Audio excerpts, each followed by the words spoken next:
दोस्तों, भारत की धरती पर कई ऐसी जगह हैं जिनके बारे में कई हजारों साल पुरानी रहस्यमय इतिहास है। जैसे कोई किला हो या कोई मंदिर या फिर कोई ऐतिहासिक जगह हो।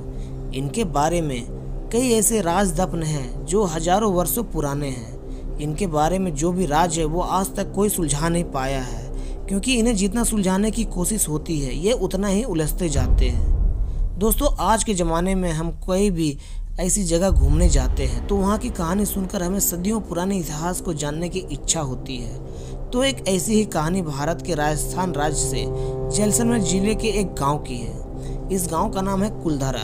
अगर आप जैसलमेर यात्रा पर आए हो या फिर आना चाहते हो तो कुलधारा गाँव भी जरूर देखिए।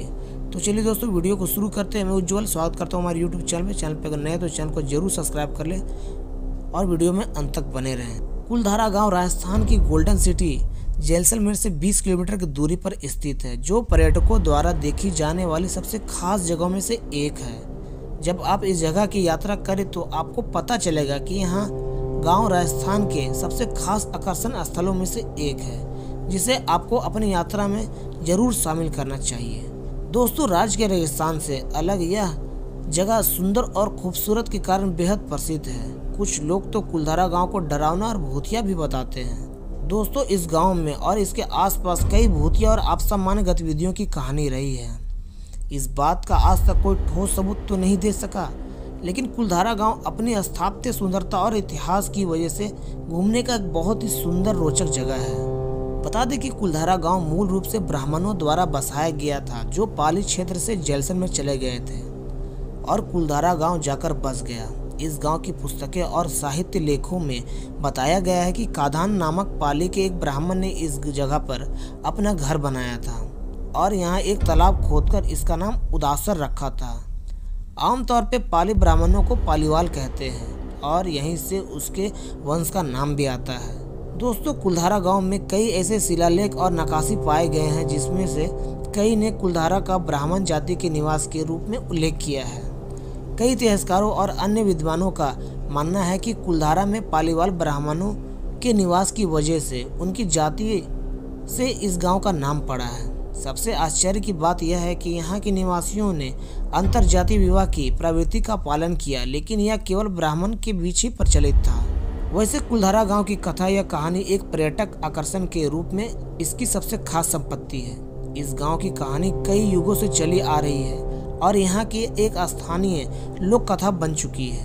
कुलधारा की कहानी को आप गांव वालों से कुछ रुपयों के बदले बहुत अच्छी तरह से सुन सकते हैं। दोस्तों, 18 के दशक में कुलधारा गांव मंत्री सलीम के अधीन एक राज्य था जो गलत तरीकों से सूद वसूलता था। उसने गांव पर पहले से अधिक सूद लगाया हुआ था और इसके साथ ही सलीम सिंह को गाँव के मुखिया की बेटी पसंद आ गई थी।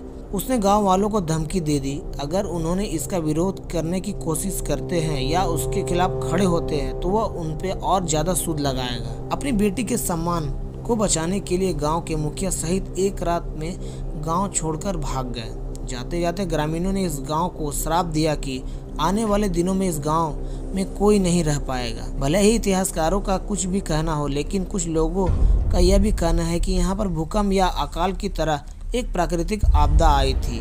वैसे कुलधारा गांव अब भारतीय पुरातत्व सर्वेक्षण द्वारा अनुरक्षित एक ऐतिहासिक स्थल है। इसकी वजह से अब पर्यटक इस जगह की यात्रा कर सकते हैं और चारों तरफ घूमकर इस बात का पता लगा सकते हैं कि यह गांव पहले कैसा हुआ करता था।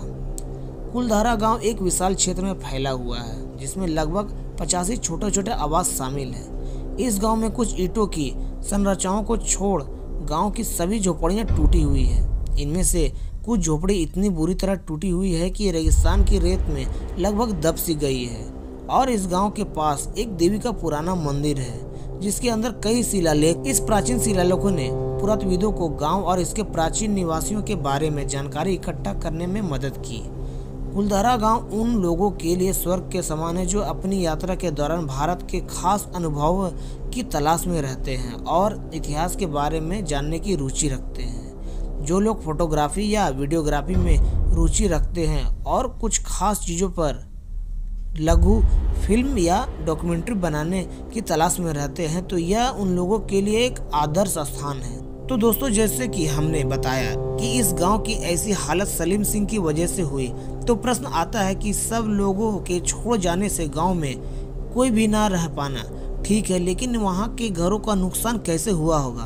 अगर हम भूकंप को कुलधारा नष्ट होने की वजह मान ले, तो गांव के इतने सारे लोग अचानक से इसे छोड़कर कैसे और किधर चले गए, और वापस यहाँ पे फिर से रहने के लिए कोई क्यों नहीं आया?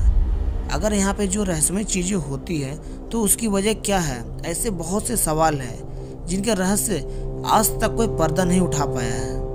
तो दोस्तों, आपको क्या लगता है कुलधारा गांव के बारे में? कमेंट बॉक्स में जरूर बताइए, और वीडियो अच्छा लगा हो तो वीडियो को लाइक करें और ज़्यादा से ज़्यादा अपने दोस्तों और परिवार में शेयर करें। और अगर चैनल पर नए हैं तो चैनल को जरूर सब्सक्राइब करें। मिलते हैं अगले वीडियो में, तब तक के लिए जय हिंद।